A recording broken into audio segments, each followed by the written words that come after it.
Ingham County received about $56.8 million, just shy of $57 million in ARPA funding.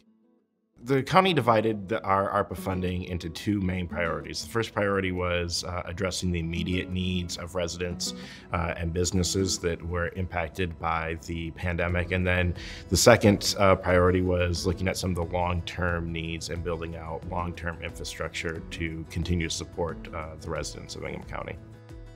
We were very fortunate to have a few commissioners have the foresight that saw that rescue plan dollars would be in our future about a year before the money was even approved. So we were actually ahead of the game, trying to identify those needs. And when the federal government did approve those funds, we had already kind of started to think about how we would spend those dollars. So once we had those guidelines, we were ready to move pretty quickly and worked very well with local partners who are already in the community and had identified the needs in order to help us distribute those funds.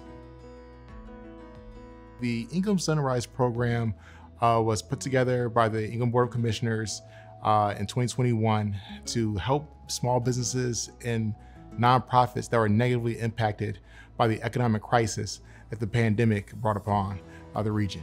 There was $11 million allocated for the program as a whole, with over $8.5 million going to 630 small businesses and nonprofits in our community. We took a very equitable approach and we thought from the beginning to the end. So we want to make sure that we had a diverse amount of applications and pool of applicants to apply for the program.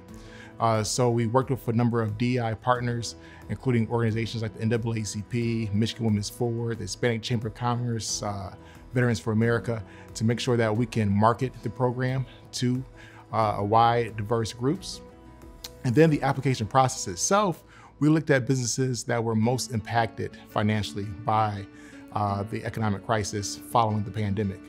The whole program itself definitely helped to keep the county going in a positive direction and make sure that we didn't lose as many businesses as other areas have lost, unfortunately, for the pandemic. It also showed a renewed hope and support for small businesses, knowing how critical they are for the overall success of our region.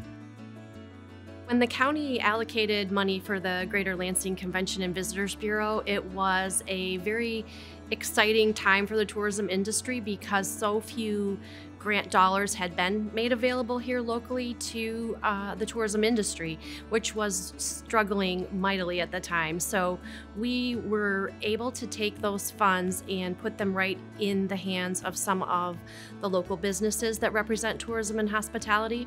But then as an organization, we were able to take those funds and do a really comprehensive local campaign called Love Lansing Like a Local, and that really promoted our local attractions, things to see and do, because people weren't quite traveling here yet, and so we had to use those funds to get people to get out within their community so then they felt comfortable traveling, inviting friends to come visit.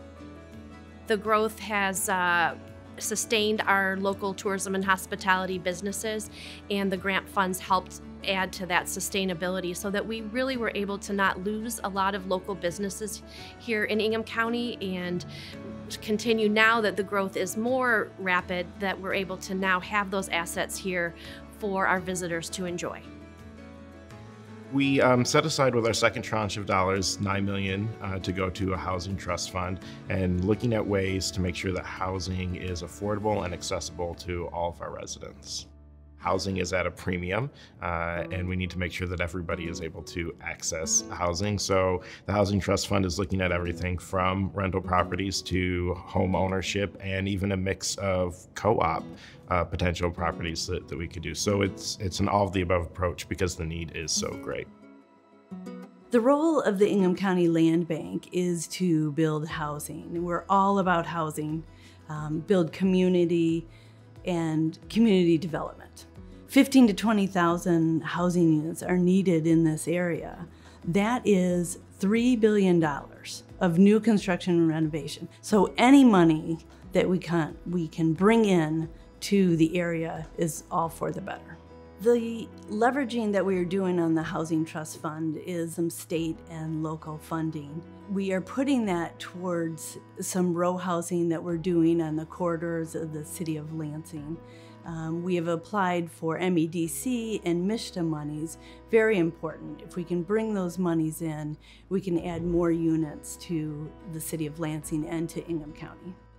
I hope the people of Ingham County see that we spent the money well and that it was beneficial to the residents.